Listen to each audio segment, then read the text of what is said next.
माझ्या बॅग्स आणि हेलिकॉप्टर रोज तपासल्या जातात असं वंचित बहुजन आघाडीचे राष्ट्रीय अध्यक्ष प्रकाश आंबेडकर म्हणतात। पण काही जण मात्र हा मुद्दा फार बाऊ करतात असं म्हणत त्यांनी उद्धव ठाकरेंवर टीकास्त्र डागले। पवारांच्या राष्ट्रवादीनं मुख्यमंत्रीपदाची मागणी केलेली होती। मुख्यमंत्रीपदाकरता पक्षातील सर्वच नेत्यांचा आग्रह असून कोर कमिटीच्या बैठकीत भूमिका मांडली होती, परंतु त्याला प्रतिसाद मिळाला नाही असं तटकरे म्हणतात। जोगेश्वरी भूखंड घोटाळ्याप्रकरणी रवींद्र वायकर यांना मोठा दिलासा आहे। गिरगाव महानगर दंडाधिकारी न्यायालयानं अहवाल स्वीकारला।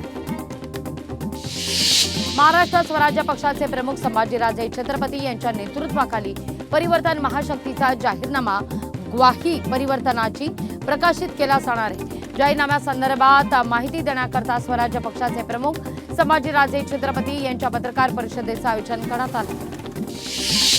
अमोल कोल्हे हे चिपळूणमध्ये अमोल कोल्हे पोहोचताच अमोल कोल्हेंच्या बॅगांची तपासणी करण्यात आलेली आहे। हेलिकॉप्टरमधील बॅग सेक्शनची तपासणी करण्यात आली।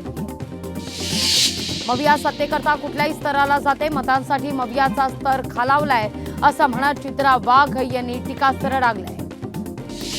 मनसे पदाधिकाऱ्याच्या मुलीनं अमित ठाकरेंना पत्र लिहिलंय। आमच्या भविष्याकरता तुम्हाला आमदार व्हावं लागेल, तसंच पुढच्या वेळी घरी येताना आमदार अमित ठाकरे म्हणून या, हा माझा हट्ट आहे आणि तो तुम्ही पूर्ण करायचा असं लहान मुलीनं पत्रात म्हटलंय। उपमुख्यमंत्री अजित पवार हे आज बारामती दौऱ्यावर होते। यावेळी जयगाव सुपे या ठिकाणी बोलत असताना अजित पवार यांनी युगेंद्र पवारांना आव्हान दिलंय। पवार साहेबांचा फोटो लावून मत मागण्यापेक्षा स्वतःच्या नावानं मत मागा असं ते म्हणतात।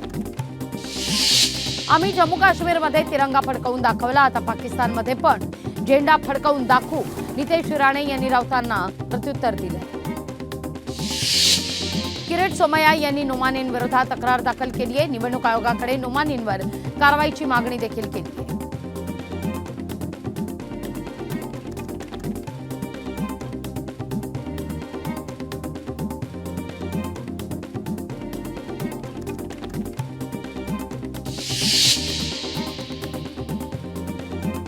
जळगाव शहरातील कार्तिक स्वामी मंदिरामध्ये कार्तिकी पौर्णिमेनिमित्तानं हजारोंच्या संख्येनं भाविकांनी गर्दी केलेली होती। यावेळी कार्तिक स्वामींच्या मूर्तीवर अभिषेक देखील करण्यात आला आहे।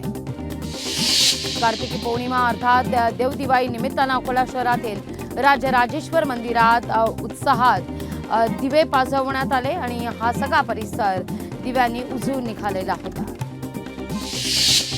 लॉटरी किंग सॅन्टियागो मार्टिन यांच्या कार्यालयातून ईडीनं शुक्रवारी 8.8 कोटी रुपयांची रोकड जप्त केल्याची सूत्रांची माहिती। दिल्लीत शनिवारी सकाळी प्रदूषण अत्यंत धोकादायक पातळीवर नोंदवलेलं आहे। दिल्लीत AQIनं 440 ओलांडलाय, तर जहांगीरपुरीमध्ये 445 ची सर्वोच्च पातळी गाठली।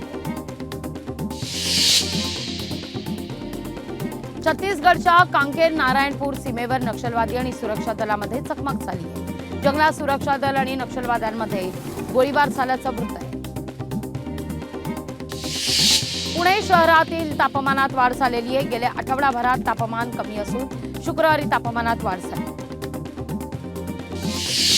वाशिममध्ये बदलत्या वातावरणामुळे ग्रीन सुकणी काकडीच्या पिकांवर मोठ्या प्रमाणावर रोगाचा प्रादुर्भाव झालेला आहे। 1 एकरावरच्या काकडीच्या पिकांमध्ये 6 ते 7 लाख उत्पन्न होण्याची अपेक्षा असते, पण यंदा मात्र उत्पन्न वाया गेले।